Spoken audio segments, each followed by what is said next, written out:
नमस्कार सबैजनालाई। ल फेरि देख्न सक्नुहुन्छ स्याउको फेरि नयाँ सिजनको लागि फुलहरू फुलिसकेको छ। अब ठ्याक्क अब स्याउको नयाँ सिजन सुरु हुन लागिसकेको छ। ठ्याक्क फुलहरू फुलेको छ। ठ्याक्क लाएर अब यो फुल्छ 2 महिना 1 महिना 2 महिनामा फुल्छ। ठ्याक्क लाएर देख्न सक्नुहुन्छ टन्नै छ। ठ्याक्क फुल्छ। अब फुलेपछि ठ्याक्कै 1-1.5 महिनापछि यसलाई टिप्ने 1-2 महिना टिप्ने बेला पनि हुन्छ। ठ्याक्कै स्याउहरू फल्छ। यो स्याउको भयो, यो स्याउ भयो। उता हाम्रो यहाँ त पेरा भन्छ के अरे नास्पाती छ। यसरी टिप्यो बस्यो। पर्चुके लाएर काम के छ अरे यस्तै टिप्यो बस्यो काम गर्यो।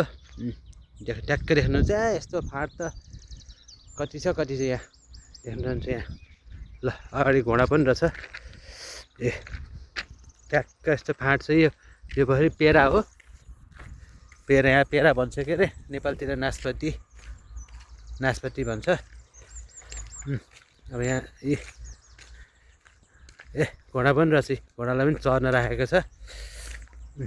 एउटा दुईटा घोडा देख्नुहुन्छ। प्लटै प्लट छ। सबैतिर स्याउसहरू सबै राखेको छ। बाटो हिँड्यो घोडा हेऱ्यो हेऱ्यो।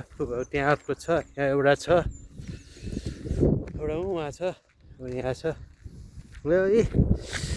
मजाले घुम्यो बस्यो। जता पनि स्याउबारी छ। काम छैन गऱ्यो बस्यो। त्यसपछि गएर टिप्यो। अब यहाँ फेरि अब यहाँ केही लाउँछ। अब यहाँ पनि टिप्ने कुरा लाउँदैछ। अब यतातिरको सिजन क्या। अब अरूतिर त रासबेरी ब्लुबेरी टिप्ने सिजन सुरु भइसक्यो होला उतातिर। अब यो हाम्रो पोर्चुगलको कालिदास भन्ने ठाउँतिर चाहिँ प्राय स्याउ नास्पाती यहाँ पेरा भन्छ के अरे यस्तै धेरै फल्छ। अनि अर्को के भन्छ त्यो आलु बोखरा अनि के भन्छ त्यो फल्छ के अरे। यही टिप्नी बस्ने हो। बाटोमा म त झन् तुलसी भरि झुक्किरहेको थिएँ। यहाँ फुल पनि रहेछ हेर्नुहोस्। मजाको फुल पनि छ। यस्तो फुलहरू यहाँ जति पनि छ हेर्नु।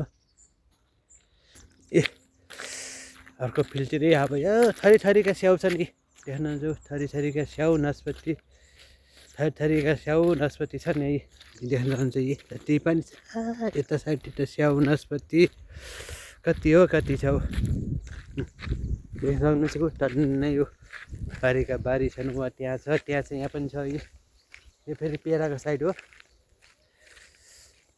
टिप्यो बस्यो काम यही छ। अब यही टिप्ने यही प्याकिङ गर्ने बस्ने।